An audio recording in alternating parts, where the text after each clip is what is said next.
우리들의 부모님이 우리를 교회로 인도했기에 이 자리에 오게 된 분들도 많이 있습니다.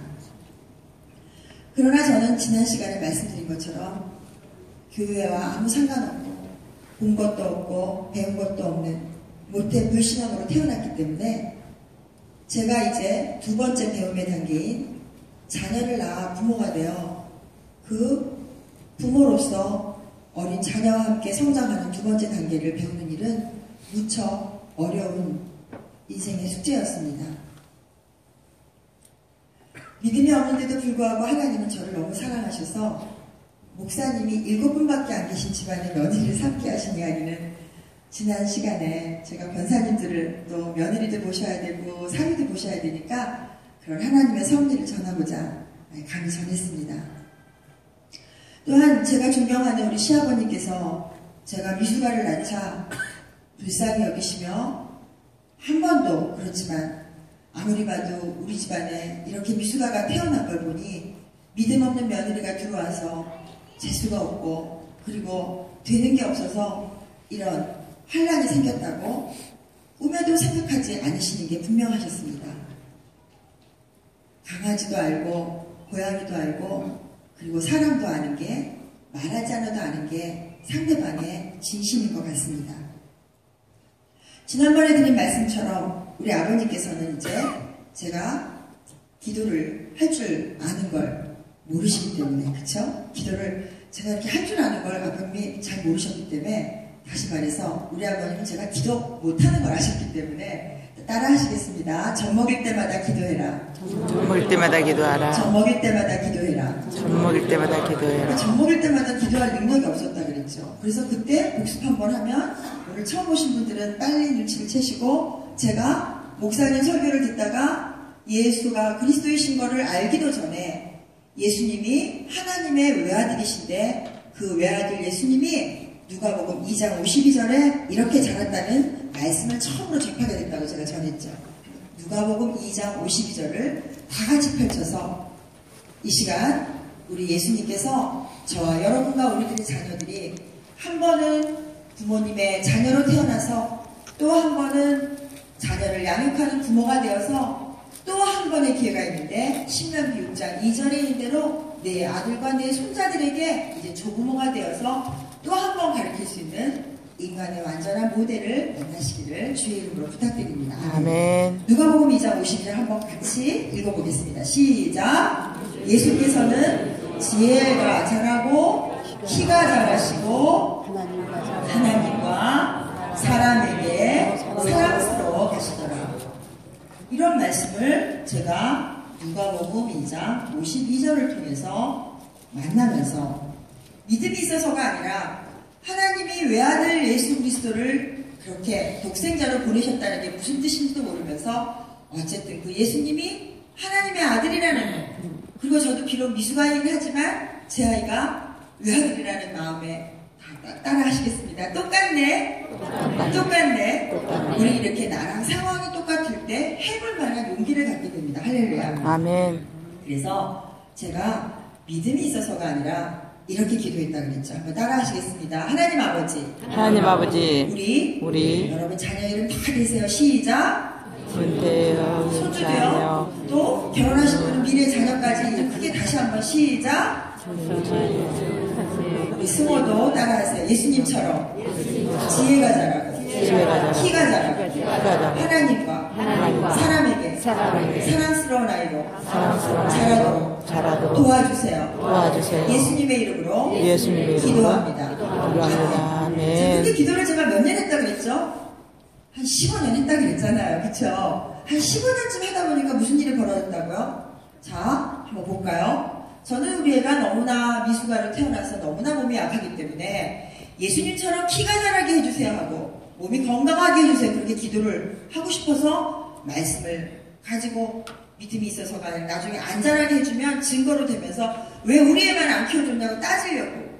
그리고 교회 다니는 사람들은 다 나중에 천국 가서 하나님 만난다 하니까 그때 만나면 하나님 저는 무슨 억하심정에 모태 불신앙으로 태어나고 우리 아버지는 45살에 돌아가시고 그리고 우리 엄마는 절에 열심히 다니다가 교회 와가지고 되는 것도 하나도 없는 불쌍한 과부고 이렇게 따지려고요. 그 중에 해피니만 나는 왜 미숙아로 애를 낳아서 그렇게 애가 맨날 아팠는지 따지려고, 혹시 안 들어주면 따지려고 다시 한번 하겠습니다. 하나님 아버지, 우리 누구누구 이름 다 돼서 시작. 자녀에게 되어 우리 스모도 예수님처럼 지혜가 자라고 키가 자라고 하나님과 사랑을 자라도록 도와달라고. 그렇게 젖 먹일 때마다, 이유식 먹일 때, 나중엔 아침에 깨울 때, 그리고 아침에 깨울 때 아침밥을 해놓고, 자, 따라하시겠습니다. 두 손으로. 구원의 투구와 의의 흉배와 진리의 허리띠와 믿음의 방패와 성령의 검과 평안의 복음의 신발로 오늘도 우리 아이 옷 입혀주시고, 오늘도 학교에 가서 하나님의 전신갑주 입고 승리하게 도와주세요. 예수님의 이름으로 기도합니다. 아멘. 그렇게 기도하는 엄마가 되기에 이르릅니다. 그런데 그 무려 시간이 그렇게 되는데 6년, 7년, 10년, 15년 그렇게 지나고, 지금 이때까지 이제 제 아들이 만 28세인데 28년째 기도를 하고 있는데, 우선 15년째 그 기도를 하나님 어떻게 들어주셨는지를 보고를 하면, 날 때 1.8kg밖에 안 됐고 30cm밖에 안 됐던 그 아이를 한 15년 기도하다 보니까 어떻게 됐을까요? 군대 갈 때 보니까, 우선 일단 중학교 2학년 때 보니까 키가 184cm로 자라있었어요. 군대 간다고 신체검 살 때 보니까 187cm로 자라있었어요. 누가 자라게 하셨어요? 하나님. 그렇죠. 하나님께서 바울이 씻고 아볼로가 물을 줘도 자라게 하시는 이 누구세요? 여호와. 하나님이시죠. 아멘, 아멘. 요즘 자녀들은, 요즘 손주들은 키 크는데 굉장히 목을 메고 있어요. 그러니까 할머니, 할아버지들이 우리 며느리가 뭐 안 갖고 오나, 우리 사위가 뭐 안 해주나, 이런 거 세상 할머니처럼, 세상 할아버지처럼 그런 거 연연하지 마시고 뭐 하셔야 돼요? 기도. 손주를 위해서 축복하시고 기도하시고. 아멘. 아멘, 할렐루야. 아멘. 그러니까 지금 하실 일이 너무너무 많죠. 아멘.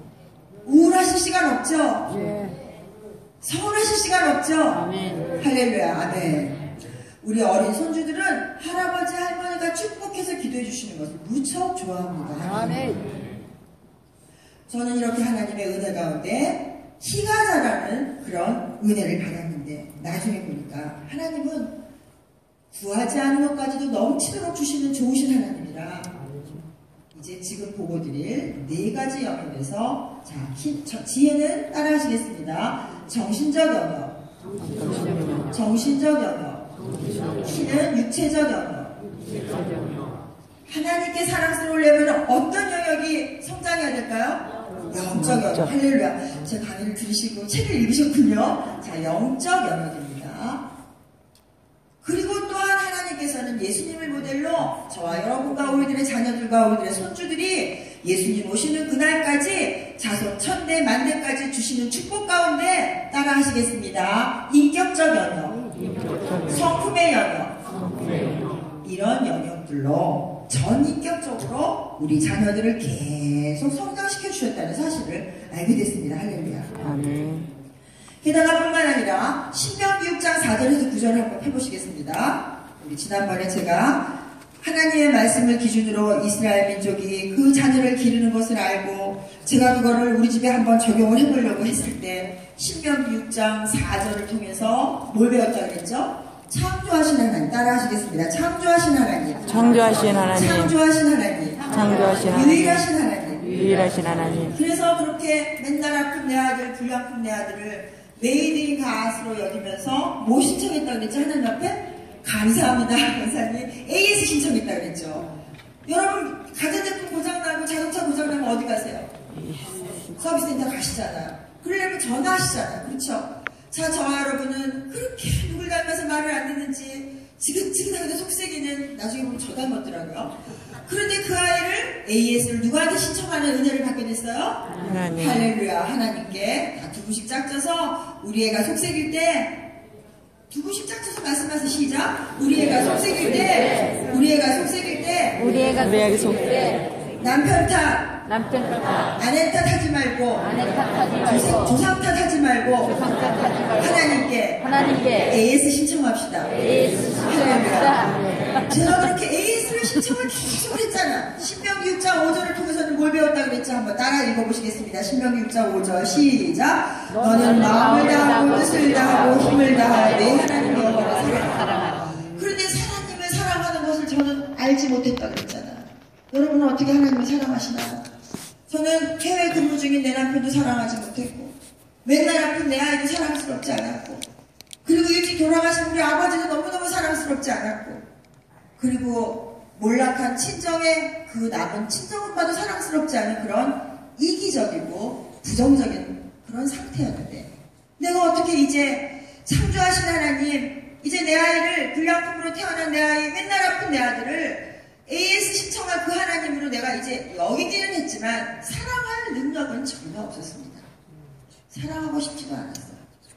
그때 하나님께서는 제가 다니는 교회 목사님의 설교 말씀을 통해서 저에게 가장 큰 질문은 뭐예요? 지금 하나님이 뭐 믿어지는 것도 고사하고 믿기도 힘든데 내가 이제 겨우겨우 하나님을 창조하시는 분이라고 여기기로 그냥 지식적으로만 생각했는데 어떻게 하나님을 사랑하겠어요? 그러나 하나님은 저와 여러분이 이렇게 문제를 갖고 있고 질문을 갖고 있을 때 따라 하시겠습니다. 야고보서 1장 5절 예, 야고보서 1장 5절 다 같이 한번 펴보실까요? 시작. 야고보서 1장 5절 피셔가지고요. 한번 다 같이 읽어보시겠습니다. 야고보서 1장 5절입니다. 피셨어요? 네, 큰 소리로 읽어주시겠습니다. 야고보서 1장 5절 시작. 너희 중에 누구든지 지혜가 부족하거든 모든 사람에게 후히 주시고 꾸짖지 아니하시는 하나님께 구하라. 그러면 주시리라. 할렐루야. 자, 그러니까 지금 저는 문제가 뭐예요? 하나님을 마음을 다하고 뜻을 다하고 힘을 다해 사랑하는 거를 도대체 모르겠는 거예요.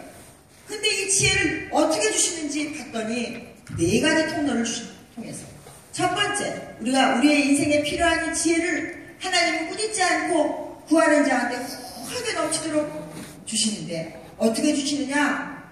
네 가지 통로를 통해서 주신다는 것을 제가 책을 쓰면서 정리해보니까 모든 사람한테 지금까지 주님 오시는 그날까지 계속해서 그렇게 주신다는 걸 알게 됐습니다. 저는 막 응급실 가면서 속 썩으면서 울면서 또 교회 떠나려고 그랬다가 뭐 별별 고생을 다하면서 배운 걸 여러분은 지금 이 순간에 한 30초만 집중해서 들으시면 제가 고생한 28년을 훌쩍 뛰어넘어서 그 다음 축복부터 받을 줄로 믿습니다. 아멘. 자, 첫 번째 하나님은 저와 여러분과 우리들의 자녀들과 우리들의 손주들의 인생에 문제가 생겼을 때 하나님은 그 지혜를 기도로 구하는 자에게 성경 말씀을 통해서 따라 하시겠습니다. 성경 말씀. 성경 말씀. 성경 말씀. 성경 말씀. 성경 말씀을 통해서 그 지혜를 주시는 좋으신 하나님이십니다. 아멘. 제가 마음을 다하고 뜻을 다하고 힘을 다해 하나님을 사랑하는 게 무엇인지 너무나 답을 몰라서 매일 그 질문을 갖고 있는데 우리 목사님한테 저는 목사님 저 그게 너무 궁금해요. 제가 감히 새신자한테 물어봤겠어요? 새신자들은요 목사님한테 가까이 가는 게 너무나 두려워요. 왜요? 죄 많은 걸 본인이 알기 때문에. 그러니까 목사님 옆에 가는 것도 어려운 사람이 뭘 질문을 하겠어요. 그쵸? 근데 너무너무 신기하게 내가 질문만 가지고요 목사님. 우리 목사님이 설교 시간에 꼭 성경 말씀 해당하는 말씀을 설교 시간에 꼭 주시는 거예요. 그래서 제가 우리 엄마가 절에 다닐 때는 용한 스님이 계시더니 교회는 용한 목사님이 계신가 보다 그랬어요. 그래가지고 제가 목사님은 말하지 않아도 다 아니까 점점 두려워지는 거예요. 놀라운 사실은 그럼에도 불구하고 제가 갖고 있는 질문을 하나님은 반드시 내가 섬기는 교회 목사님, 한신교회 이준표 목사님을 통해서 설교 시간에 꼭 성경 말씀을 통해서 알게 하셨다는 것입니다. 그러니까 목사님 설교하실 때 여러분 조셔야 돼요? 딴 생각하셔야 돼요?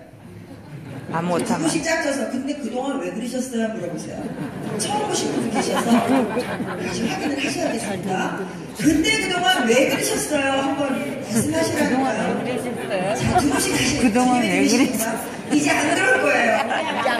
이제 안 그럴 거예요. 이제 안 그럴 거예요. 딴 생각하지도 않을 거예요. 아멘.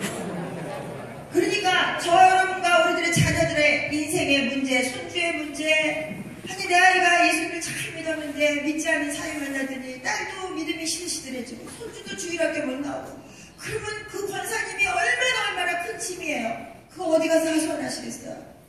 어디 가서 하시겠어요? 하나님께서는 저 여러분이 이렇게 끝까지 사명을 감당하도록 하시는데 그 지혜를 구하는 자에게 반드시 성경 말씀을 통해서 풀어주시고 두 번째 따라 하시겠습니다. 담임 목사님 설교 말씀. 담임 목사님 설교 말씀. 그렇죠. 이 설교 말씀은 저와 여러분이 영의 양식으로 우리들이 집에서 아무리 훌륭한 요리사들이 곳곳에 세계도처에 셰프들이 있어도 우리는 누구의 밥을 먹고 크죠? 엄마의 밥을 먹고 크고 요즘은 아빠들도 요리하셔야 돼요. 아빠들도 요리를 하셔야지. 특히 아들 가지신 분들은 부엌에 자꾸 들여보내야지 장가를 갈 수 있어요. 할렐루야. OECD 국가 중에서 가장 부엌 일을 거들지 않는 남성들이 한국 남성이라면서요. 그러나 교회 다니는 의정부 중앙교회 다니시는 여러분 성도님들과 우리 하나교회 다니는 성도님들은 부엌을 나의 섬김의 장소로 예수님처럼 그렇게 알고 들어갈 때 우리들의 자녀들과 믿음이 연약한 자들이 이 시대 가운데 예수를 믿는 통로가 될 줄로 믿습니다. 이제 그렇게 목사님 설교 말씀을 통해서 우리가 마치 부모님의 밥을 먹듯이 우리가 지혜를 구하는데 많은 사람들은 지혜를 구하러 여기저기 물어보러 다니다가 심지어는 기독교 점집에 다니신다면서요. 그리고 용화 권사님 찾으러 다니신다면서요. 주식 작가서 왜 그러시는데요? 물어보세요. 왜 그러시는데요? 이제 용화 권사님 찾아다니시고 용화 기도 잘하시는 전도사님 찾으시고 뭐 기도원 기도집 이런 데 찾으러 다니시다가 큰일 나세요. 지금은 신천지가 확 물어가세요. 아시죠? 자, 세 번째 따라 하시겠습니다. 상황과 환경. 상황과 환경. 저와 여러분은 우리 같은 부부가 아이를 낳아도 첫 아이 낳을 때 상황이 다르고 둘째 아이 낳을 때 상황이 다르고 셋째 아이 낳을 때 상황이 다 다르습니다. 그렇죠? 그러니까 제가 미숙아를 낳다는 독특한 상황이 아니었으면 제가 모태 불신이라고 태어난 그런 믿음이 완전히 없었던 상황이 아니었더라면 오늘날에 이렇게 처음 교회 다니는 사람한테 제가 설명할 수 있을 만큼 하나님을 완전히 배우는 기회가 없는 것처럼 여러분이 갖고 있는 바로 피하고 싶은 고통의 바로 그 상태가 여러분이 받은 이 땅의 사명인 줄로 믿습니다. 이 상황과 환경은 제 아들이 응급실 갈 때 저는 기도하는 상황으로 하나님이 불러주셨고 제 아들이 속썩일 때 제 아들이 잃어버려서 7시간 동안 울고불고 찾으러 다닐 때 저는 6살 때 우리 아이들이 이제 저희가 원래는 목사님이 아니었고 대우건설에 다니는 회사원이었어요. 그러다 보니까 기억하실 거예요. 우리나라에 티코라는 국민차가 처음 나올 때 이제 대우건설에서 티코 공장을 지으려고 창원에 제 남편이 현장 소장 바로 밑에 직원으로 가게 됩니다. 그래서 남편을 따라서 창원에 이사간 지 딱 한 달도 안 됐을 때 제 아들이 6살밖에 안 된 아이가 문을 잠그고 슈퍼로 새콤달콤 사러 500원짜리 들고 뛰어간 애가 그 시간부터 눈에서 사라져갖고 7시간 반 만에 찾게 되는데 제가 그 아이를 방송을 하면서 맨홀 뚜껑을 열어보고 경찰서를 가고 소방서를 가고 울고불고 7시간 반을 다니다가 나중에는요 눈이 앞에 하얗게 안 보여요. 진짜 영화처럼 하얗게 안 보이고 제가 승호야 회색 바지에 노란 줄무늬를 너무너무 찾으러 다니다가 보니까 제가 뛰어다니는 게 아니고 붕붕 떠다니더라고요. 7시간 반 만에 하나님이 제가 등록한 그 교회 구역장님과 그 창원에 있던 여자들이 그 당시에 자전거를 타고 다녔는데 온 창원 시내를 자전거를 타고 다니다가 7시간 반 만에 찾아뵙고 왔는데요. 그 아이를 찾고 나서 1년쯤 지났을 때 보니까 제가 한쪽 눈이 거의 시력이 실명 상태로 떨어져 있더라고요. 병원에 가서 검사했더니 원인을 모른대요. 원인이라면 제가 볼 때 우리 아이 잃어버리고 정말 눈이 뒤집히고 앞이 안 보였을 때 그냥 눈이 멀은 것처럼 안 보였던 그거밖에 없는 거예요. 저는 그날로 망막에 물이 차고 이제 동공 확장제를 맞고 병원에 이렇게 앉아있는데 병원 복도에 세브란스 병원이라 성경 기절이 써있는 걸 보게 됩니다. 눈이 점점 풀어지면서 앞이 완전히 물속에 들어간 것처럼 그렇게 푸옇게 되는데 성경 말씀 액자를 보는데 제 마음 가운데 이런 생각이 드는 거예요. 너는 하나님의 말씀을 기준으로 살겠다고 그렇게 배우러 다니고 요란을 떨더니 너는 그 좋은 눈 주셨을 때 성경 일독 한 번 하지 않지 않았니? 너는 그 좋은 눈으로 영화 보고 드라마 보고 소설 보고 좋아하는 거 네가 좋아하는 것만 보러 다녔지 내 말씀 한 번도 끝까지 읽지 않지 않았니? 하는 책망의 말씀이 들릴 것 같았습니다. 여러분 어떤 상황에 계십니까?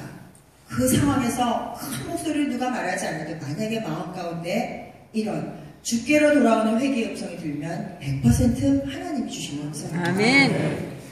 저는 그날 병원 복도에 앉아서 결심을 합니다. 의사는 이렇게 한쪽 눈은 1.5로 좋고 한쪽 눈은 0.1도 안 될 만큼 물이 차서 안 보이는데 이런 시력은 계속 두었다가는 한쪽 눈이 돌아가고 그리고 나머지 좋은 눈까지 나빠지는 또 고칠 방법도 없고 수술을 했다 해도 다시 물이 차는 상태라는 그런 진단을 내리게 됩니다. 그러나 저는 두렵지 않았습니다. 왜요? 45살에 하나님이 마음만 먹으시면 그렇게 감기 한번 앓지 않았던 아버지 데려가시는 것도 보았기 때문에 저는 하나님 앞에 이렇게 기도합니다. 하나님, 만약에 하나님께서 이 좋은 눈 하나를 계속 사용하도록 저를 도와주신다면 저는 제가 그렇게 좋아하던 드라마를 끊겠습니다. 저는 제가 그렇게 좋아하던 소설책도 보지 않기로 하겠습니다. 하나님, 저는 소설책도 보고 드라마도 보면서 성경을 읽기에는 너무나 늦게 하나님을 알았고 이제 이 좋은 눈, 남겨진 눈으로 성경 보는 일에 힘쓰겠다고 마음의 서원을 하게 됩니다. 그러나 제가 그거를 못 지켰을까요? 못 지켰을까요? 병원에서 그렇게 거룩한 서원을 했지만 저는 그렇게 기도한 것을 까마득하게 잊고 한 또 1년을 지나게 됩니다. 아마 여기 웃어주신 분들은 저처럼 하나님 앞에 그렇게 거룩한 서원을 하고 기도를 하고 회개를 했지만 일상생활로 돌아가는 순간 다시 원위치가 됐던 경험을 하며 저를 격려해 주시는 웃음이라고 생각합니다. 그 가운데도 하나님이 여전히 제 자녀를 책임지고 계셨습니다. 어떻게 책임지셨냐고요? 따라 하시겠습니다. 기도와 큐티. 기도와 큐티. 맨 처음에는 주일 성수하는 것도 힘들었던 저, 맨 처음에는 제 아이 젖 먹일 때마다 기도하는 것도 너무나 고통스러웠던 저, 그리고 여러 가지 상황들을 만나면서 제가 질문을 받기만 하면 야고보서 1장 5절에 있는 대로 너희 중에 누구든지 지혜가 부족하거든 꾸짖지 아니하시고 후히 주시는 하나님 아버지께 구하면 그러면 주시는 약속의 말씀을 우연이라고 하기에는 너무 자주 체험을 하게 되면서 저는 그 하나님이 무척 두려웠을 뿐만 아니라 신명기 6장 5절에 있는 대로 마음을 다하고 뜻을 다하고 힘을 다하여 내 하나님 여호와를 사랑하는 것이 목사님 설교 말씀을 통하여 요한 1서 5장 3절에 여호와를 사랑하는 것은 이것이니 하나님을 사랑하는 것은 그의 계명들을 지키는 것이며 그의 계명은 무겁지 않다는 정확한 해석을 듣게 됩니다. 할렐루야. 하나님은 말씀으로 오셨기 때문에 저 여러분이 그 말씀 되신 하나님을 사모할 때 인생의 문제를 그 말씀으로 하나님께 지혜를 구하고자 할 때 하나님은 자녀의 문제를 통해서 부모를 먼저 고쳐주시는 것을 경험합니다. 이제 하나님을 사랑하는 것은 그의 계명을 지키는 것인지는 알았지만 저는 그 계명을 무엇을 지켜야 될지 모를 때 만난 말씀이 지난 시간에 말씀드린 대로 교회 다니는 아내가 지키는 말씀이 하나라도 있다면 교회 다니는 엄마가 지켜야 되는 말씀이 하나라도 있다면 제가 그 말씀을 지켜보겠노라고 그렇게 생각했을 때 주님은 역시 주일 설교 어느 날 가정의 달 예배를 통하여 에베소서 5장 22절에 충격을 저에게 허락하셨습니다. 할렐루야. 한 주간 동안 잘 지켜보셨나요? 한번 외워보겠습니다. 에베소서 5장 22절 시작. 아내들아 자기 남편에게 복종하기를 주께 하듯하라. 지난번에 오신 분들하고 다 다른 분이 오신 거예요? 번갈아서 오시나요? 다시 한번 외우겠습니다. 시작. 아내들아 자기 남편에게 복종하기를 주께 하듯하라. 아내분들만 저를 보면서 외우시겠습니다. 시작. 아내들이여 자기 남편에게 복종하기를 주께 하듯하라. 자, 그거 일주일 동안 지키시느라고 순교하실 뻔하지 않으셨어요? 어떠셨어요? 저는 그 말씀 지키려고 하다가 여기까지 왔는데요. 몇 번 죽을 뻔했어요. 몇 번 죽을 뻔했어요. 이렇게 말씀으로 말씀을 풀어주시는 하나님 은혜 가운데 신명기 6장 6절 말씀을 통해서 또한 너는 마음을 다하고 뜻을 다하고 힘을 다하여 여호와를 사랑하기만 아니라 오늘 내가 네게 명하는 이 말씀을 너는 마음에 새기고 따라 하시겠습니다. 말씀함소. 그런데 이렇게 신명기 6장 4절에서 9절 말씀을 씨름하던 그 즈음에 제가 다니던 교회 목사님이 여러분 집에서 자녀와 함께 가정 예배를 드리라는 설교를 하셨습니다. 저는 가정 예배를 한 번도 드려본 적이 없기 때문에, 물론 시댁에 가면 아버님께서 추석 때 또 모였을 때 예배를 드리시긴 하지만, 아버님은 목사님이니까 인도하시지만, 나는 남편도 해외 근무 중인데 그 아픈 애를 두고 어떻게 가정 예배를 드려야 될지 전혀 알지 못했습니다. 목사님이 여러 차례 가정 예배를 드리라고 촉구하셨지만 제 귀에 들어오게 된 건 제 아들이 유치원을 다닐 무렵이었던 것 같습니다. 그전에는 그저 기도하는 게 응급실 갈 때만 기도하고 아플 때만 기도하니까 하나님은 저를 사랑하세요. 기도받기를 원하세요. 예배받기를 원하세요. 근데 내가 꼭 언제만 기도해요? 응급실에 갔을 때, 아플 때. 자, 하나님이 저를 만나고 싶으면 자꾸 어떻게 하실까요? 어떻게 하셨을까요? 그렇죠. 저처럼 응급실 가서 하나님 만나지 말고 오늘 만나시기를 바랍니다. 그런데 하나님의 은혜 가운데 가정 예배를 드리다 보니까, 자, 가정 예배 하면 뭐 하죠? 기도할 때 말하죠. 성경 읽죠. 그럼 말하면은 듣죠. 여러분들은 가정 예배 안 드리시나요? 여기는? 가정 예배 드리면 이단이에요? 아니죠. 가정 예배 드릴 때 어떻게 하세요? 가정 예배 인도하는 사람이 엄마든 아빠든 어떻게 하세요? 말하잖아요. 그쵸? 말하면 듣잖아요. 그리고 어때요? 성경을 읽잖아요. 성경 안 읽으세요? 읽죠. 그리고 아이가 글씨를 쓸 무렵부터 이제 제가 어떻게 가정 예배를 드려야 고민할 때, 하나님은 저를 사랑하셔서 출판사 편집장의 마음도 감동하셔서 예수님이 좋아요라는 큐티지가 대한민국에 나오기 시작합니다. 할렐루야. 아멘. 저와 여러분이 하나님 앞에 기도하고 목적을 온전히 하나님이 원하시는 목적으로 삼는다면, 하나님은 없던 벽도 만드시고 지나가는 해도 멈추시고 그리고 바다도 가르시는 하나님이십니다. 할렐루야. 바다도 가르시는 하나님이 큐티지 하나 못 만드시겠어요? 예수님이 좋아요로 큐티를 하다 보니까 아이가 쓰게 됩니다. 말하기, 듣기, 읽기, 쓰기는 훗날 제 아들이 이제 정규교육을 중학교 2학년까지밖에 안 받고 검정고시 공부를 할 때 빛을 발하기 시작했습니다. 언어 영역으로 공부하기 가장 힘들다는 그 과목을 저는 알지 못하는 사이에 목사님 말씀 듣고 성경 읽고 가정 예배 드리고 아이랑 큐티하고, 혹시 책을 읽으신 분은 보셨을지 모르겠는데요. 제 책에 보면은 제 아들이 생애 최초로 만든 주보가 여기 있어요. 주보에 보면 이런 기절이 있습니다. 하도 얼마나 병실을 많이 했으면 다 같이 통성으로 내일 수술을 위하여 기도 부탁드립니다. 최승호 이렇게 써놨어요. 그러니까 저희 다니던 교회가 통성기도 하던 교회예요. 그러니까 애가 엄마 따라 할머니 따라서 교회를 다니다가 집에서 가정예배를 드리는데, 왜 교회에는 주보가 있는데 집에는 주보가 없냐 그래서, 그럼 네가 만들어봐라 그랬더니 주보를 보고 그대로 구역예배 드리는 거를 계속 만들기 시작하는 그런 주보를 발행하기 시작했어요. 그러더니 어느 날 가정예배를 드리는데 하루는 또 그러는 거예요. 근데 엄마 교회에서는 예배 드릴 때 헌금을 하는데 왜 가정예배는 헌금을 안 하냐는 거예요. 에베소서 6장 4절에 보면 내 자녀를 누게 하지 말라 그랬는데, 지금 헌금하는 게 나쁜 일이에요? 좋은 일이에요? 좋은 일이죠. 아이가 안 하려고 해도 가르쳐야 되는 일이죠. 저와 여러분이 우리들의 자녀가 물질의 부유한 자가 되기를 원한다면 공부를 가르치기 이전에 뭘 가르쳐야 돼요? 헌금 생활을 가르쳐야 되잖아요. 아멘. 할렐루야. 아멘.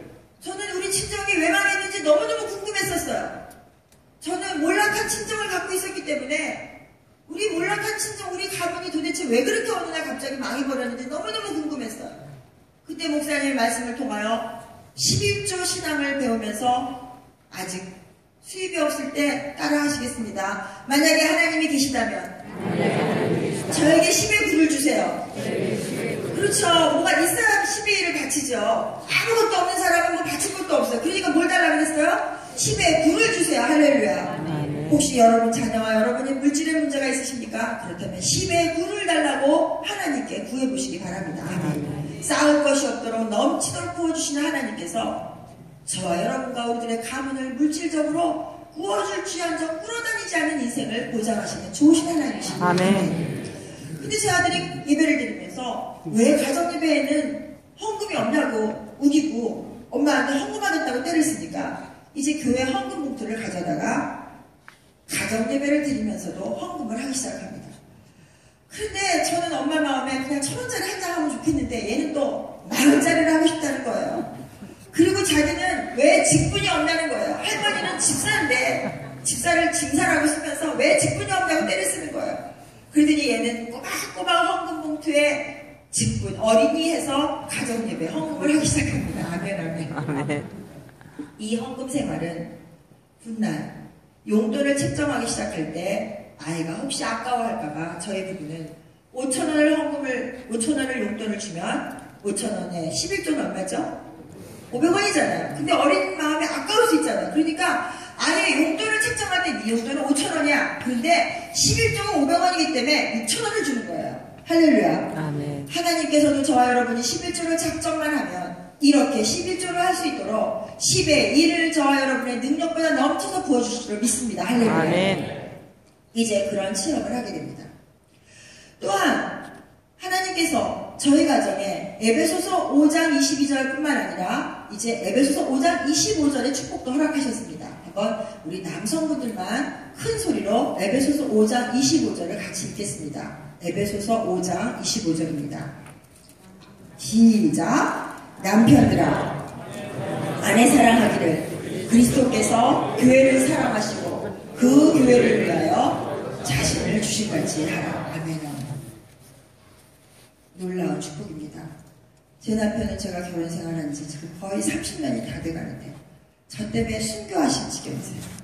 예수님께서 저와 여러분이 아직 죄인 되었을 때 그리스도께서 우리 죄를 담당하시고 십자가에 못 박혀 돌아가신 것처럼 믿음 없는 아내, 고집센 아내, 그리고 또 우리 목사님이 부부싸움 하지 말라 그러니까 제가 얼마나 위선적이고 가식적인지 따라 하시겠습니다. 애가 안 보는 데서만, 제가 애가 안 보는 데서만 부부싸움 한 사람이에요. 그러니까 우리 남편이 얼마나 속을 썩었는지 심장병 환자가 됐어요. 진짜라니까요. 우리 남편 지금 20년째 심장병 환자라니까요. 그럼에도 불구하고 하나님은 저에게 제가 아내로서 남편에게 죽게 하듯 순종하려고 애를 써보니까 우리 남편 또한 제가 모자라고 마음에 들지 않고 어찌나 고집이 센지, 그리고 애가 보는 데서는 고분고분 존댓말하고 말 잘 듣다가 애가 안 보기만 하면 돌변하는 저를 우리 남편이 얼마나 참느라고 고생을 했겠어요. 그러니까 주님께서는 피할 길을 주시고 시험 당할 즈음에 피할 길을 주시고, 저도 사랑하지만 우리 남편도 사랑하는 주님은 제 남편을 해외 근무를 무려 5년을 시키십니다. 할렐루야. 아내랑 떨어뜨려 놔야지. 그쵸? 그 남편이 이게 지금 나 훗날 보니까 그렇게 지금 해석을 했다는 거예요. 당시에는 알 수 없는 게 하나님이 섭리하시는 저와 여러분의 인생인 것 같습니다. 아멘. 아멘. 신명기 6장 4절에서 9절 말씀은 이제 6장 7절 말씀으로 넘어가게 됩니다. 신명기 6장 7절 말씀 같이 읽겠습니다. 신명기 6장 7절입니다. 시작. 네 자녀에게 부지런히 가르치며 집에 앉았을 때든지 길을 갈 때든지 누워있을 때든지 일어날 때든지 이 말씀을 강론할 것이며. 자, 한번 따라 하시겠습니다. 함께 배우자. 같이 읽겠습니다. 시작. 신명기 6장 7절 시작. 내 자녀에게 부지런히 가르치며 집에 앉았을 때든지 길을 갈 때든지